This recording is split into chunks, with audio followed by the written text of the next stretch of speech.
You too. We held another one. Yes, sir. Look, man. Y'all make sure y'all run this one up the right way. Facts. A lot of weird shit. We're gonna speak on that though. No kizzy. We're gonna keep prospering. You feel me? Big shot the wave. Facts. You heard? The wave forever. Make sure y'all spam free moolah in the comments. Free bros. Facts. Free the gang. Free Big Shot Moolah. He'll be home real soon, y'all. We're gonna get a video for y'all on the channel real soon. Hopefully, if y'all act right. You feel me? Yeah. We gonna ask for 20 likes, y'all. But yeah, today, man, we here with the top 10 real people that are too evil for prison. This the part 2. We missed part 1. We late. Y'all late. We here. We all here. You feel me? So, feel me? If you got something to smoke, if you drinking, if you eating, if you whatever you do, whatever. You drink coffee, you eat candy, you got addiction, do it. It's like, nah, don't be addicted to shit. But yeah, whatever you do it, man. And watch this video.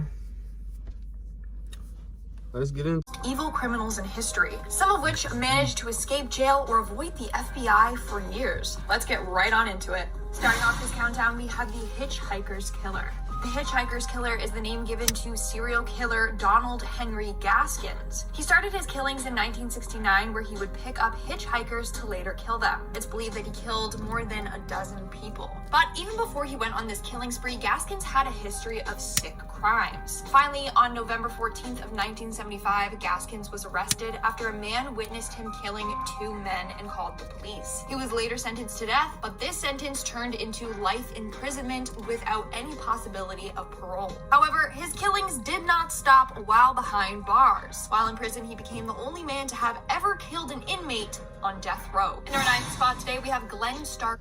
That nigga killed the nigga that was on death row. Like, the only one in that prison to do it, bruh. He definitely deserved to make it on the list. Not saying that killing is good, but most niggas on death row is trying to sweeten it up. You know, like, he did their job for him. Definitely too evil for prison. Fuck jail. Prison, bruh. Prison. He on death row, still killing niggas. Come on, bruh. They ain't even say why he killing people or how he killing people. Like, with weapons or his hands, I don't know, bruh. He ain't look that big, but definitely a problem. In January of 1975, Glenn Stark Chambers got into a heated dispute with his girlfriend, Connie Weeks. It ended with him taking her life. As a result, he was sentenced to death by electric chair. You a bitch. Reduced to life imprisonment. However, Glenn escaped prison on July 13th. Glenn, with 2 other inmates, ganged up to attack their detention officer and then escaped through a window. Now, he was captured 3 days later, but only to escape several years later. So he worked with the prison to help build furniture. He came up with a good idea to put himself into one of the boxes and have himself carried out of prison in a transport truck, and it worked. Even after 3 decades, Glenn has never been found. If he was still alive today, he would be in his 70s, so he could still be out there somewhere. In our 8th spot, we have Ted Bundy. Now, what was so scary about Ted Bundy is how smart he was. He was the definition of evil genius. So basically, he would use his smarts to manipulate women and then kill them. Bundy is said to be responsible for murdering 30 women. 30 women, bruh. If y'all don't know about him, bruh, learn more about history and like shit like that. This man was dangerous, you heard? All y'all females out here who be acting hot in the streets, y'all was not safe, bro. You was not safe, y'all. If Ted Bundy was in this era, he would be going crazy. Massacres, spree, all crazy, bro. Although it's thought that his number is much higher. Now, Bundy was actually able to escape custody multiple times. The first time, he jumped out of a 2nd-story building and fled while at the courthouse. He had planned this for days, practicing jumping from his top bed bunk in prison down to the floor to strengthen his ankles. Now, eventually he was... y'all. He was on some shit, y'all. Like, bruh. Nigga, like, he really... This nigga strengthened his ankles, nigga. How you... Bruh. Bruh, they tell you drink milk to get your bones strong and shit, bruh. Nigga just... This man was... doing some shit we used to do when we was young, jumping off the top bunk.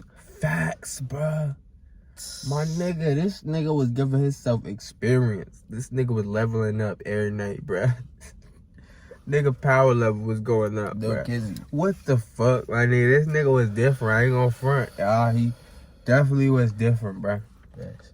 Still a bitch, though. You feel me? Still coward. You could tell he a coward by how hard he was trying to get out of jail. Like, that's so obvious. Like, but then a while later, he escaped again. This time, he forced himself to lose weight in order to squeeze through a hole in his cell ceiling. When he did escape the second time, he went on to murder more women, until being caught once again. In our 7th spot, we have Charles Manson. Infamous cult leader Charles Manson, who led the Manson family cult, had his followers commit crimes and murders on his behalf. Some of his members committed a series of 9 murders in July and August of 1969. In 1971, Manson was convicted of first-degree murder and conspiracy to commit murder for the deaths of 7 people, including film actress Sharon Tate. What's scary about Manson is that he was also an evil genius. If you've ever seen his interviews, he acts quite wild and strange. People think that he's out of his mind. Yo, nigga said, if y'all don't know about him, like, I gotta do your research, bro. Hey, yo, but no, I swear, look, I only know about him from the Boondocks. That's it. No, everything. That's the only reason I heard about him, bro. Look at that shit is, damn, y'all, that nigga hair all the way, yo, what the fuck? That's, bro, that's stress, my nigga. I'm gonna be real though, like, he killed women or just people? Alright, so he had a cult, like, it was he had women and niggas. Oh, so he was just the ringleader of the shit. I thought okay. Cause I was about to say, he don't look like he could hurt, like, people, like, honestly. He just manipulated them, like, just talking. That's extra brain power right there. That his front lobe was stretched, so that shit made him lose hair, bro. Word, definitely smart as fuck, though. If he could, bro, he could manipulate you to go, bruh. Words must have been powerful, you heard? Like, at one point, he was diagnosed with schizophrenia and paranoid delusion disorder. But some people think that he was just too smart for his own good and he was just faking all of this. In 1971, Manson received the death sentence, but a year later, the government got rid of capital punishment, so his sentence was changed to life in prison instead. In our 6th spot, we have Ian Brady and Myra Hindley. Between 1963 and 1965, Ian Brady and Myra Hindley worked together to torture, take advantage of, and kill a number of young individuals. What they did was incredibly messed up, and it'll make your stomach churn. Now, these two were actually given the name the Moors Murderers because after taking the lives of their victims, they would bury their bodies on the moors outside of Manchester. Both individuals were sentenced to life in prison for their crimes. Ian was actually placed in solitary confinement, whereas Myra died in prison in 2002. We are now at the halfway mark with Lester Eubanks. In 1965, Lester was convicted of taking the life of Mary Ellen Diener. As a result, he was given the death penalty, which later got changed to a life sentence. Now, over the years in prison, apparently Lester changed his ways and became very well behaved. In fact, on December 7th, 1973, they let him go out to Christmas shop for his family. While out in a mall, he managed to escape his guards and flee. To this day, he still hasn't been caught. He's out there somewhere in hiding. Who knows where he fled to or what he's up to now. Coming in at number 4, we have Robert William Fisher. Now, this guy is one of the FBI's most wanted fugitives. He is on the run after a triple homicide and arson. On April 9th, I remember him from the last video. Real talk. Last reaction we did, y'all remember him? I remember him, bruh. I just remember because he looked sick, bro. He looked like, they all got that weird ass grin on their face. I don't know why. 2001, Fisher took the lives of his wife and 2 children It's a little before weird blowing to me. up their house. It is still unclear as to why he did this, and he's been on the run ever since, and police have no leads. On April 20th, his car was found in a forest near Payson, Arizona, but Robert was nowhere to be found. On November 3rd, 2021, Fisher was removed from the FBI's most wanted fugitives list. But despite them doing this, he still remains a very wanted fugitive. In our third spot, we have Bradford Bishop. Bradford Bishop Jr. is a former United States Foreign Service officer who is now a wanted fugitive. On March 1st of 1976, Bishop started to spiral after not receiving the promotion he really wanted. He then left his work early, drove to the bank, withdrew money, and then bought a sledgehammer, gas can, shovel, and pitchfork. He then returned home where he killed his wife, mother, and 3 sons. He then drove the bodies several miles away before burying them in a wooded swamp area before setting them on fire. As a result, he was placed on the FBI's list of 10 most wanted fugitives. They have no clue as to where Bishop is now. He could be anywhere, but they do believe that he fled to Europe. Moving on to number 2, we have Arthur Hutchinson. Arthur Hutchinson has lived a life of crime for murder, attempted murder, theft, and burglary. In fact, he spent 5 years in prison for the attempted murder of his half-brother. In September of 1983, he was brought into a police station after being arrested for theft. While there, he asked to go to the bathroom and then proceeded to jump out of the bathroom window and fled. He was on the run for 3.5 weeks. While on the run, he crashed a wedding and murdered the bride's father, mother, and brother. Later that day, he broke into another person's home and stabbed all 3 of the residents to death. He was finally caught November 5th of 1983 and sentenced to life imprisonment. And in our number 1 spot today, we have Ahmed Suraji. From 1986 to 1997, Ahmed took the lives of 42 females. The bodies of his victims were found in a sugarcane field. What he would do was, after killing them, he would bury them waist deep in his field with their heads facing his house. He believed that by doing so, this gave him great power. But he was later caught and arrested alongside his sisters and 3 wives who helped him. One of his wives was actually sentenced to death, but that was later changed to life imprisonment. Ahmed, on the other hand, was sentenced to death by a firing squad in 2008. All right, guys. Wait, she said his wives? One of his wives? Or his wife? Let me just run this back for y'all. Helped him. One of his wives was actually sentenced to death. It was. Okay, so I see how I think that's the end of the video. That was number 1, right? I need to make sure that's it. But if you want to see part 3, I can do that for you. Yeah, that's it. It's the end of that. Y'all let me know how y'all feel about that in the comments. My man's got away with 42 murders. He buried 42 women in the what was it called? Candy something. Yeah, Whatever.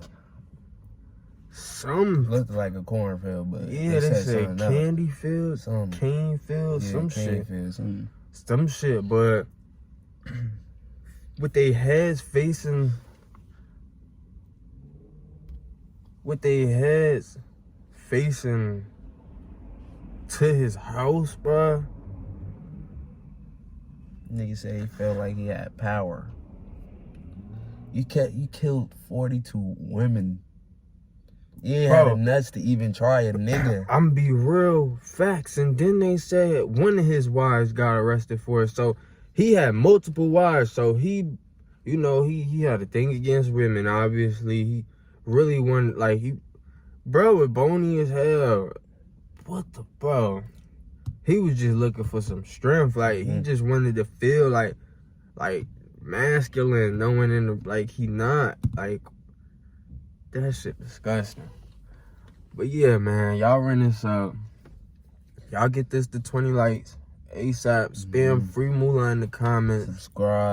Subscribe to the channel if you didn't yet. And got anything you want to say? Man, just like, comment, subscribe. Get that 20 likes. Let's go, man. Big shot the wave. Oh, y'all yeah. Y'all go follow. You feel me? Big facts. And Killer got a workout channel, Powered Up K. I'm gonna put it on the screen.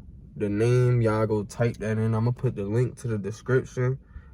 Put the link in the description to the channel. He dropped his first video, you feel me? Chest and delts. Yeah. Y'all make sure y'all go check that out. Get right. Y'all might, I'm telling you, not you might, you really want to go check that out. You really want to, honestly. But yeah, we out of here, man.